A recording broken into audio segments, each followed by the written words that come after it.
विद्यार्थी मित्रांनो, सह्याद्री ट्युटोरियल्स मध्ये तुमचं मनापासून स्वागत आहे. फिजिक्स मधला एकच टॉपिक करायचंय. एक टॉपिक आणि तुम्हाला त्याचे 13 मार्क मिळणार आहेत. असं जर म्हणलं ना, तुम्ही मला म्हणणार, की "सर असं कुठला टॉपिकच नाहीये." का? कारण प्रत्येक टॉपिक मॅक्स टू मॅक्स 7 मार्कला आहे. बरोबर ना? सांगा बघू. मग सांगतो तुम्हाला ऐका. जुन्या सिलेबसमध्ये इलेक्ट्रोमॅग्नेटिक इंडक्शन हा जो टॉपिक होता, तो टॉपिक पण 7 मार्कालाच होता लक्षात घ्या. ओके. टॉपिकचं नाव काय होतं? Electromagnetic induction. ओके. पण माझं ऐका. हाच टॉपिक 2021 नंतर नवीन सिलेबसमध्ये ई-एम-आय बरोबर एसी सर्किट हा वेगळा टॉपिक करण्यात आला. जुन्या सिलेबसमध्ये एसी सर्किट ई-एम-आय मध्येच होतं. आता तोच पार्ट वेगळा करण्यात आलाय आणि एक टॉपिक 7 मार्काला आणि एक टॉपिक 6 मार्काला म्हणजे टोटल 13 मार्क. सिलेबस जुन्या सिलेबसमध्ये होता तेवढाच आहे. मार्क मात्र ऑलमोस्ट डबल झाले. मग आता मी तुम्हाला सांगू का स्ट्रॅटेजी? क्लिअरली बघा. Magnetic material 5 mark. Dual nature of radiation and matter 5 mark. EMI आणि एसी सर्किट 13 मार्क म्हणजे ऑलमोस्ट 23 मार्क्स झाले इथं लक्षात घ्या. अरे 23 मार्क आणि मी तुम्हाला सांगतो तेवढेच प्रश्न तुम्हाला करायचे आहेत लक्षात घ्या इनिशियली. पण व्हिडिओच्या सुरुवातीला मी तुम्हाला जे एक्सप्लेन करणार आहे ते लक्ष द्या, की तुम्ही प्ले स्टोअरवरून सह्याद्री ट्युटोरियल्स हे ॲप डाउनलोड करा. ओके. त्या ॲपमध्ये तुम्ही संघर्ष बॅचमध्ये जावा. ओके. ई-एम-आय आणि एसीचे 7 व्हिडिओज आहेत. ते मी फ्री करतोय इमिडिएटली आता. 15-20, 15-20 मिनिटाचे व्हिडिओ आहेत आणि ते व्हिडिओ आत्ताच्या आत्ता बघा. का? 13 मार्कासाठी. विथ न्यूमेरिकल सगळ्या गोष्टी त्याच्यात आहेत. नोट्स बनवा. फिजिक्सचा कॉन्फिडन्स वाढवा. फिजिक्सचा कॉन्फिडन्स वाढवा तुम्ही लक्षात घ्या. मेन पॉइंट काय, की हे होण्यासारखं आहे रे. काही अवघड नाहीये. प्रॉब्लेम्स पण सोपे आहेत ह्याच्यातले. मी इतकं सिंपल आहे ना तुम्हाला सांगतो. E equals to E0 sin omega t. याच्यावर 2-3 न्यूमेरिकल्स आहेत. म्हणजे तुम्हाला सांगतो ते देतात तुम्हाला, की E इक्वॉल्स टू 60 sin 100 पाय टी आणि विचारतात मग फ्रिक्वेन्सी फाइंड आउट करा. नुसतं कंपॅरिझन करायचंय, की मग ओमेगाची व्हॅल्यू 100 पाय. मग ओमेगाची व्हॅल्यू 100 पाय लिहितो मी. मी जरा नीट लिहितो हां. ओमेगाची व्हॅल्यू 100 पाय. ओमेगाचा फॉर्म्युला असतो 2 pi into frequency. That equals to 100 pi. पायला पाय कॅन्सल इंटूचा अपॉन 50 हर्ट्झ. फ्रिक्वेन्सीवरनं पिरियॉडिक टाईम काढता येईल. त्याचा रेसिप्रोकल आहे की नाही सोपं? आहे. बरं. आता मी सांगतो ते प्रश्न ॲट एनी कॉस्ट आत्ताच्या आत्ता करायचे आहेत तुम्ही. हा व्हिडिओ बघितला ना लगेच तुम्ही ते प्रश्न करायचे आहेत. पहिल्यांदा इंडक्टिव्ह रिएक्टन्स, कॅपॅसिटिव्ह रिएक्टन्स आणि इम्पेडन्सच्या डेफिनिशन्स तुम्हाला आले पाहिजेत. 4-5 वेळा रिपीट झालेला क्वेशन आहे. आता ऐका. याच डेफिनिशन तुमच्या पेपरमध्ये येतील, पण असे येतील, की तुम्हाला ते फ्रिक्वेन्सी देतील, इंडक्टन्स देतील आणि विचारतील फाइंड इंडक्टिव्ह रिएक्टन्स 2 मार्काला न्यूमेरिकल येईल. म्हणजे डेफिनिशन आलं तर 1 मार्काला येणार आहे. न्यूमेरिकल आलं तर 2 मार्काला येणार आहे. बरं, म्हणजे तुम्हाला डेफिनिशन आणि तुम्हाला काय करायचंय सांगतो. इंडक्टिव्ह रिएक्टन्स म्हणजे resistance offered by inductor. Simple definition. पण तो जर रेझिस्टन्स असेल तर त्याचं युनिट ओहम, याचं युनिट ओहम आणि याचं युनिट ओहम. मग इंडक्टिव्ह रिएक्टन्स, कॅपॅसिटिव्ह रिएक्टन्स फ्रिक्वेन्सीवर डिपेंडंट आहे. रेझिस्टन्स हा फ्रिक्वेन्सीवर डिपेंडंट नाहीये लक्षात घ्या. मग हा डिफरन्सचा पण पॉइंट झाला की तुमचा पेज नंबर सहित दिले तुम्हाला मी लक्षात घ्या. मग पहिल्यांदा त्या डेफिनेशन आणि हे झेड म्हणजे कोण? Impedance. Total resistance offered by inductor, capacitor end resistance. म्हणजे समजा एल-सी-आर सेरीज सर्किट असेल तर इंडक्टर, कॅपॅसिटर आणि रेझिस्टन्सचा टोटल रेझिस्टन्स. हां, मग त्याचा फॉर्म्युला आला पाहिजे. Z equals to under root R square plus XL minus XC bracket square आणि at resonance XL equal to XC असतं. त्यामुळे एक्सएल मायनस एक्ससी 0 होतं. आता ते लेक्चर्स बघा. त्यात तुमच्या सगळं लक्षात येईल. बरं त्याच्यानंतर power factor, ratio of resistance to impedance. त्याच्यानंतर ट्रान्सफॉर्मर. अरे किती वेळा रिपीट झालंय. मग ट्रान्सफॉर्मरचं प्रिन्सिपल करायचं. ट्रान्सफॉर्मरचं इक्वेशन करायचंय. स्टेप अप, स्टेप डाउन ट्रान्सफॉर्मरचा डिफरन्स करायचा आहे आणि ट्रान्सफॉर्मरचे न्यूमेरिकल्स करायचे आहेत. नंतर Faraday's first law, second law. लगेच लेन्स लॉ. ओके, मी 2 वेळा लिहिलंय लेन्स लॉ लक्षात घ्या. पुन्हा लेन्स लॉ. त्याच्यानंतर फेजर डेफिनिशन आहे. त्या फेजर डायग्राम असतात. इंजिनिअरिंगला एखादा तुमचा दादा किंवा बहीण, मोठी बहीण असेल तर विचारा. बेसिक इलेक्ट्रिकल इंजिनिअरिंगमध्ये नुसत्या फेजर डायग्राम असतात लक्षात घ्या. वॉटलेस करंटची डेफिनिशन पेज नंबर सहित दिलंय मी.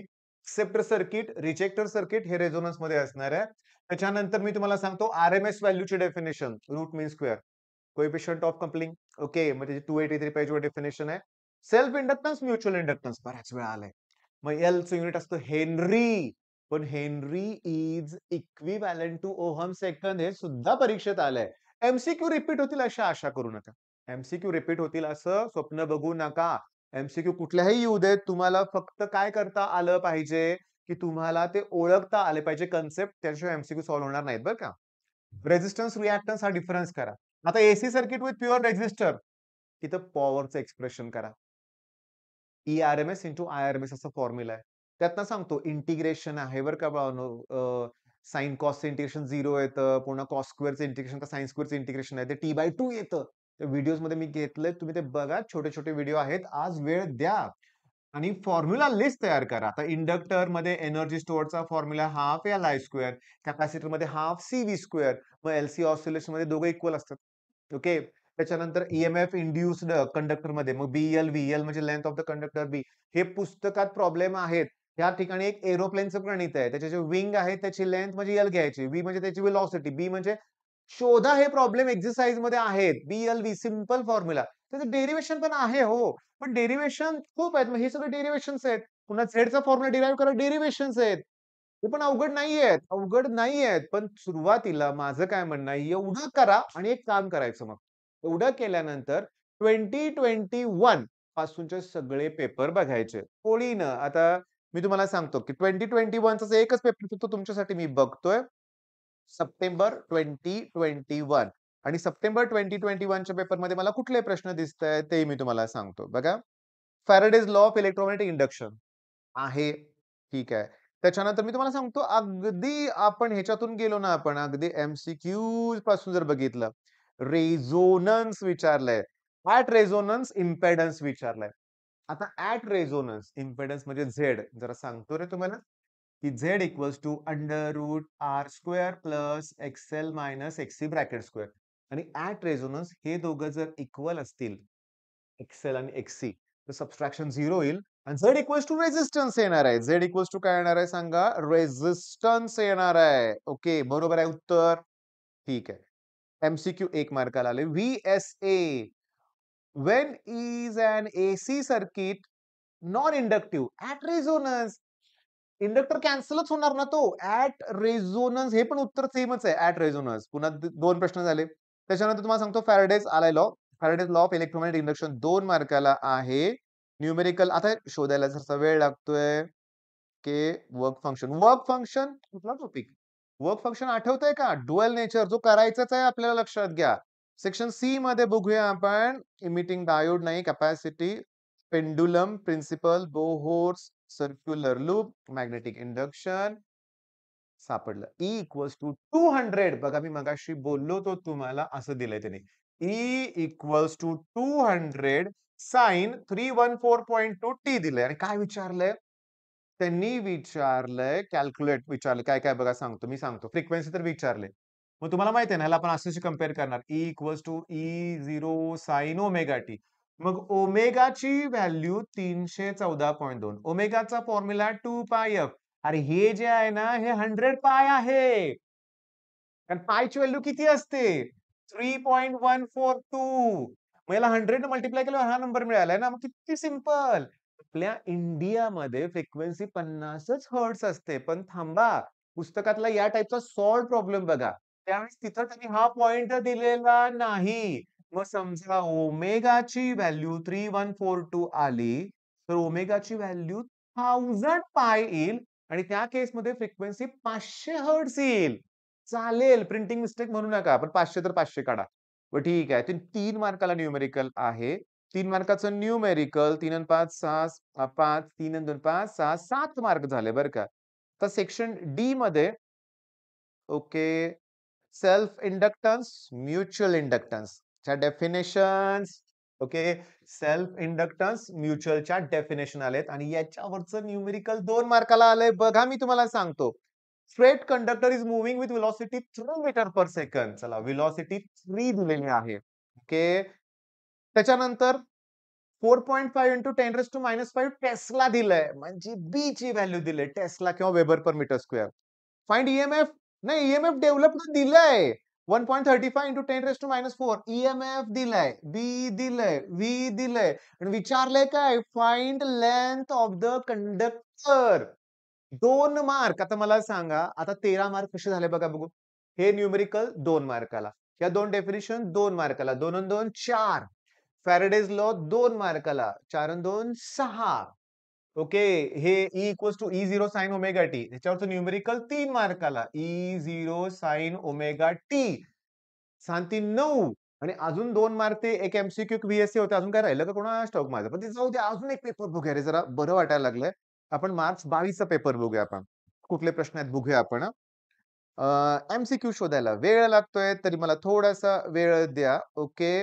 Value of alternating current over a full cycle. एक पूर्ण सायकल झाली की एव्हरेज व्हॅल्यू 0 येते लक्षात घ्या. ओके. एक एमसीक्यू आहेच.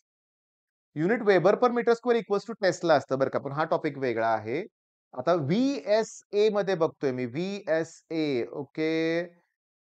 इंडक्टन्स. 2 इंडक्टर सीरीजमध्ये आहेत.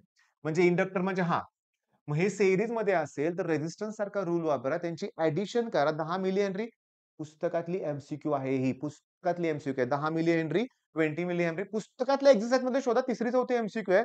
सीरीजमध्ये जोडलेत ॲडिशन 30 मिली हेनरी येणार आहे. मग न्यूमेरिकल एमसीक्यू आहे, व्हीएसए आहे.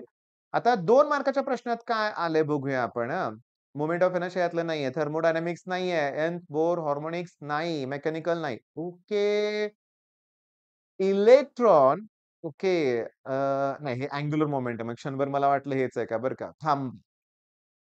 कॅल्क्युलेट रेझोनंट फ्रिक्वेन्सी विचारले 2 मार्काला. खूप सोपं आहे.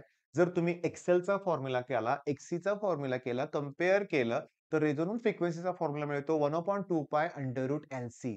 कारण ह्याचा फॉर्म्युला असतो 2 पाय एफएल, ह्याचा असतो 1/2 पाय एफसी. कॅन्सल काहीच होत नाही. पण क्रॉस मल्टिप्लिकेशन केल्यावर तुम्हाला रेझोनंटचा फॉर्म्युला मिळतो. आता पुढे काय आलंय बघा. Section C. Define inductive reactance, capacitive reactance, impedance. हा प्रश्न 3 मार्काला आलाय. त्याच्यानंतर अजून मी तुम्हाला सांगतो लक्षात घ्या प्रश्न.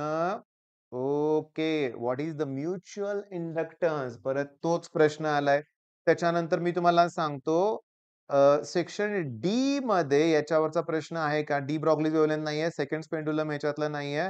वर्क डन ह्याच्यातलं नाही. गॅल्व्हनोमीटर सेक्शन डी मध्ये नाहीये. मग आता सेक्शन सी मध्येच न्यूमेरिकल पण आलं. 3 डेफिनिशन पण आल्या आणि तुम्हाला सांगू का ते मला सापडत नाहीयेत प्रश्न. पण प्रश्न तर मला सगळे जे सापडतात ते सोपे दिसतायत बरं का. Okay. Derive expression for EMF generated in a conductor having length L, moving with velocity V in the magnetic field बी.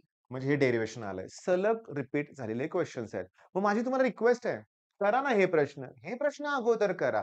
मी बाजूला सरकतोय पूर्णपणे. हे प्रश्न प्लीज करा. ठीक आहे, मान्य आहे की सगळं नाही जमणार. पण 6-7 मार्कचं इम्पोर्टन्स एवढं आहे की काय सांगू तुम्हाला. 70 पैकी 7 आणि 8 मार्क पडणारी मुलं बघितलेत मी. विथ एमसीक्यू आणि 2 टॉपिक तुम्हाला जर मार्क देत असतील तर मिळवायचे तुम्ही. All the best.